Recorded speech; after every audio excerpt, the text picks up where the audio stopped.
രാവിലത്തെ ചായ കൂടിയും ചെറുകിട പണികളൊക്കെ കഴിഞ്ഞിട്ട് ഇതേ കുളിച്ചിട്ടിരിക്കണ ഇരുത്താണ് കേട്ടോ ഞാനും തേജും. എനിക്ക് ഉച്ചത്തേക്കുള്ള ഫുഡും കൂടി ഉണ്ടാക്കണം കേട്ടോ, എന്നാലും എന്റെ പണി മൊത്തത്തിൽ കഴിയുള്ളൂ. സത്യം പറഞ്ഞാൽ അതെല്ലാം കഴിഞ്ഞിട്ട് കുളിക്കണതാണ് കേട്ടോ ഈ ഒരു കാലാവസ്ഥയിൽ പറ്റുള്ളൂ.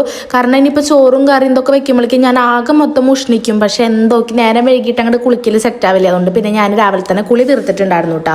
അപ്പം ഇന്ന് മുതിരപ്പേര് ഉണ്ടാക്കാനാണ് പ്ലാൻ. അപ്പം ഞാൻ ഇന്നലെ ഇതേ മുതിരയൊക്കെ വാങ്ങി കൊടുത്തിട്ടുണ്ടായിരുന്നു. അത് ഇതേ പൊട്ടിച്ച് നമ്മുടെ ചെപ്പിലാക്കി വെക്കുന്നുണ്ട് കേട്ടോ. ഇനി അതൊക്കെ കഴുകിയിട്ട് നേരെ ഇതേ വേവിക്കാൻ വെക്കുന്നുണ്ട്. ഞാൻ അപ്പളേ മുതിര വേവിച്ചെടുക്കട്ടെ ചെയ്യുക. തലേന്ന് വെള്ളത്തിലിട്ട് വെക്കണ സ്വഭാവമില്ല. മുതിരയും ചെറുപയറും കേട്ടോ, അതുപോലെ തന്നെ വലിയ മറ്റു ഉണക്കപ്പയറും. ഇന്ന് നമുക്ക് നോൺ പറ്റില്ല കേട്ടോ. അപ്പൊ പിന്നെ ഫുള്ള് വെജായിട്ട് തന്നെ പറ്റുള്ളൂ. അപ്പൊ അതുകൊണ്ട് ഞാൻ ഉപ്പേരിയായിട്ട് മുതിരപ്പേരി ഉണ്ടാക്കാന്ന് വിചാരിച്ചു. കുറേ ദിവസമായിട്ട് ഉണ്ടാക്കിയിട്ട് സത്യം പറഞ്ഞാൽ. പിന്നെ കറിയായിട്ട് ഞാനിവിടെ സെറ്റ് ചെയ്യുന്നത് നമ്മുടെ പാലക്കാട്ടുകാരുടെ സ്വന്തം വറുത്തപുളിയാണ് കേട്ടോ. ഇതാകുമ്പോൾ പെട്ടെന്ന് കഴിക്കാനും ടേസ്റ്റ് ആയാലും. വെളിച്ചെണ്ണയിൽ ഇതേ കടുക് പൊട്ടിച്ചതിന് ശേഷം സബോള, പച്ചമുളക്, കറിവേപ്പിലിട്ട് വയറ്റെടുക്കുന്നുണ്ട്. പിന്നെ കുറച്ച് ഉപ്പ് ഇട്ടിട്ടുണ്ട്, മഞ്ഞപ്പൊടി ഇട്ടിട്ട് നന്നായി ഇതേ വയറ്റെടുക്കുക കേട്ടോ.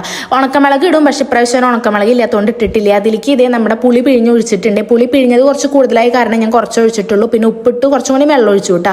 അങ്ങനെ ഇതേ കറി നമ്മുടെ സെറ്റ് ആയിട്ടുണ്ട്. രാവിലത്തെ പയറ് കറി കൂടി കുറച്ച് ഇരിപ്പുണ്ട് കേട്ടോ. നമ്മൾ ഈ രസം ഉണ്ടാക്കിയില്ലേ, അതേപോലെ തന്നെയാണ് രസത്തിൽ തക്കാളി, കുരുമുളക് പൊടിയൊക്കെ ഇടുന്നു മാത്രം. ഇതിൽ നമ്മൾ അങ്ങനെ ഇടില്ല കേട്ടോ.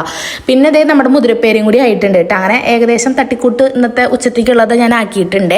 സത്യം പറഞ്ഞാൽ എനിക്ക് ഈ മുതിരപ്പേരി മാത്രം കൂട്ടി ചോറുണ്ണാനാണ് കൂടുതൽ ഇഷ്ടം. പക്ഷെ വിൻഷേട്ടനൊക്കെ ഇങ്ങനത്തെ കുറച്ച് ഒഴിച്ച് കറിയും കൂടി ഉണ്ടെങ്കിൽ കുറച്ചും കൂടി ഇഷ്ടമാണ് കേട്ടോ, പ്രത്യേകിച്ച് ഈ പുളി. അങ്ങനെ അത് ഉച്ചത്തേക്ക് ഫുഡ് കഴിക്കാൻ വിൻഷേട്ടനും കൂടി വന്നിട്ടുണ്ടായിരുന്നു കേട്ടോ. അപ്പോൾ കുറച്ച് കൊറിയറും കാര്യങ്ങളൊക്കെ എടുത്തിട്ടുണ്ടായിരുന്നു.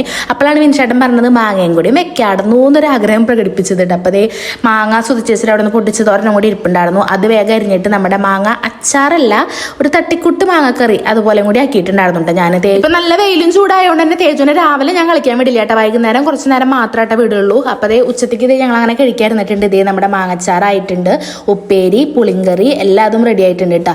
ഇത് ഭയങ്കര നല്ല കോമ്പിനേഷൻ ആട്ടോ. ഇതിലേക്ക് നമ്മുടെ ഉണക്കമീനില്ലോ, അത് അടിപൊളിയാട്ടോ. ഉണക്കസ്രാവ് ആയിക്കോട്ടെ, ഉണക്കമത്തി ആയിക്കോട്ടെ, ഏറ്റവും ബെറ്റർ മുള്ളൻ, അതുപോലെ തന്നെ മറ്റേ ഉണക്കമാന്തൾ, ഈ ഐറ്റംസ് ഒക്കെ ഈ പുളിയിലേക്ക് ഭയങ്കര ടേസ്റ്റ് ആണ് കേട്ടോ. അപ്പം ഇങ്ങനെ കഴിക്കുന്നവരുണ്ടെങ്കിൽ ഒന്ന് കമൻറ്റ് ചെയ്തോളണേ. പിന്നെ അതെല്ലാം കഴിഞ്ഞിട്ട് ഞാനിത് ത്രെഡ് ചെയ്യാനാട്ടോ പോണത്. നമ്മുടെ ഒരു അടുത്തേക്ക് തന്നെയാണ് പോണത്. നല്ല വെയിലുണ്ട്, പക്ഷേ ഈ ഒരു സമയം നോക്കിയിട്ട് ഞാൻ ഉച്ച കഴിഞ്ഞപ്പോൾ പതുക്കെ ഇറങ്ങിയിട്ടുണ്ട് കേട്ടോ. അപ്പം നമ്മുടെ ഉച്ചത്തെ ഫുഡിന്റെ കോമ്പിനേഷൻ ട്രൈ ചെയ്യാത്തവരുണ്ടെങ്കിൽ ഒന്ന് ട്രൈ ചെയ്തോളൂ കേട്ടോ. അടിപൊളിയാണ്. അടുത്ത വീഡിയോയിൽ കാണാം കേട്ടോ. ബൈ.